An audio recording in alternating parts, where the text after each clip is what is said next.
everyone, welcome back to the You Can Do STEM channel. My name is Ceci and today I am going to provide you with some study tips that you can take with you as you begin to prepare for your first college exams. I really wanted to make this video because since I knew at an early age that I wanted to go to grad school, in college the only thing I really focused on was getting all A's in my classes so that when it came time to apply for graduate programs, I had a strong GPA. However, since arriving to graduate school, I look back and see that me just wanting to focus on getting A's was actually detrimental in my learning process.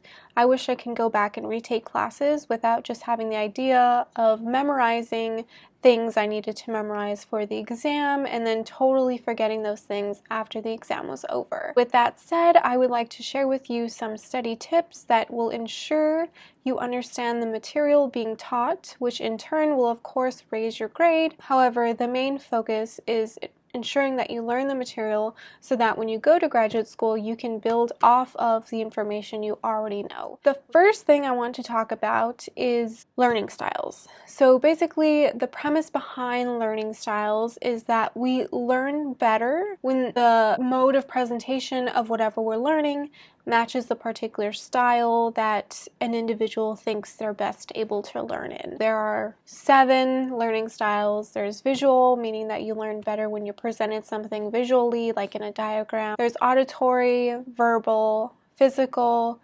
logical, social, and solitary. All of these 7 learning styles actually have no support at all by science. So they're actually very corrosive because they make you think that you can't learn something unless it's presented to you a certain way, which inhibits you from going outside your comfort zone and trying to learn something new. Now that learning styles are out of the way, we can talk about some of the study techniques that I find most helpful and have been proven to be most beneficial in learning.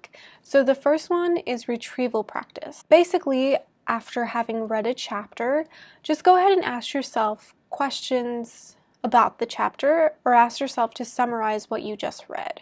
So how can the ideas you just read relate to your everyday life or to what you already know? And so, for example, especially in psychology, we can relate things to our everyday life pretty easily. I focus on abnormal psychology, so as I took abnormal psychology, when we learned about different disorders, I would ask myself, do I know anybody who has this disorder, and can I relate what I've learned to their lives?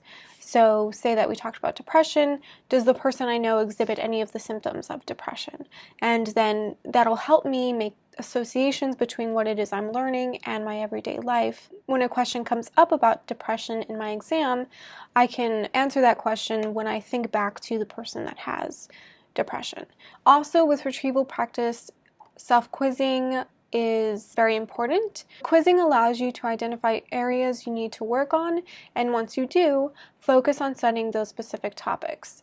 Making errors is totally fine as long as you learn from them and continue to grow. Another thing that is very helpful with learning is outlines. So you can have teacher-generated outlines and learner-generated outlines. So if your lecturer provides you with outlines of their lecture, this is very helpful. However, if they don't, no worries.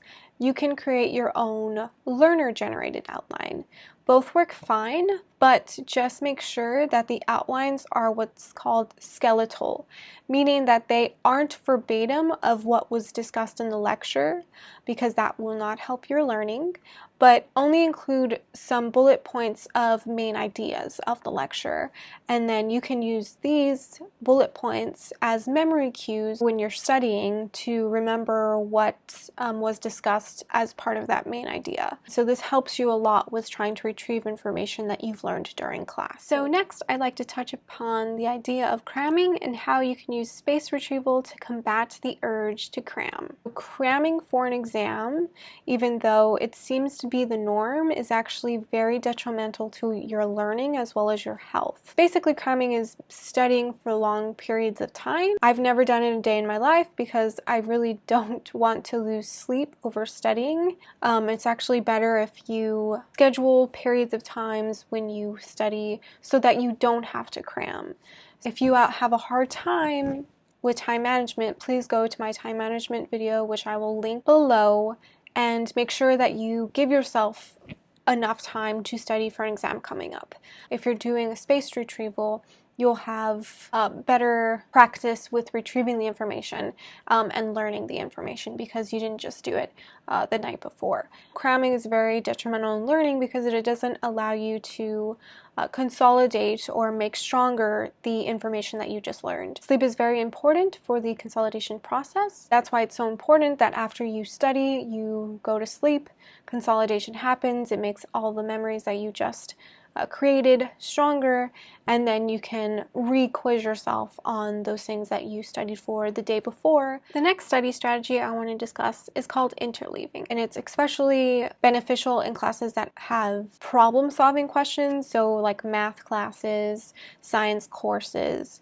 Basically, it's just mixing up examples when studying constructs and scattering those problem types throughout your practice sequence so that you are alternatively quizzing yourself on various problem types and retrieving the appropriate solutions for them. So you're not just focusing all on one type of problem. You're instead interleaving those different problem types so that you will have to switch your thinking to not just one solution for each problem, but different solutions per problem type. So we spoke about self-quizzing, retrieval practice, outlines, space retrieval, as well as interleaving. If you want to learn more about different kinds of study strategies, there's whole books written on it. So I especially think that you should read up on them if you want to learn more alternatives.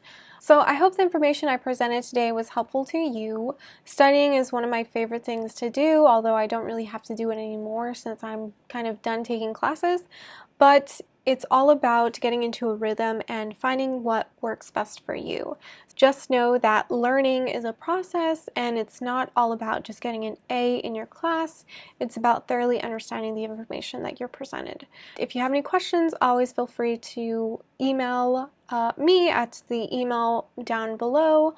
I also will provide the link for the time management video I also created in case you have trouble with that as well. Thank you so much, and always remember, you can do STEM.